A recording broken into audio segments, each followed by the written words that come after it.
నాకు అర్థం కాని విషయం ఏంటంటే 50% వరకు కూడా పడని రుణమాఫీని 1,50,000 వరకు కంప్లీట్ చేసిన అంటున్నారు.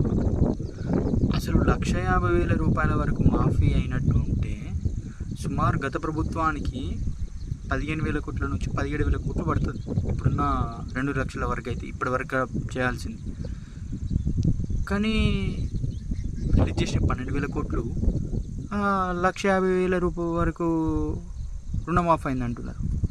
ఇప్పుడు 2 లక్షల వరకు రుణమాఫీ ఆగస్టు 15 నుంచి అంటున్నారు.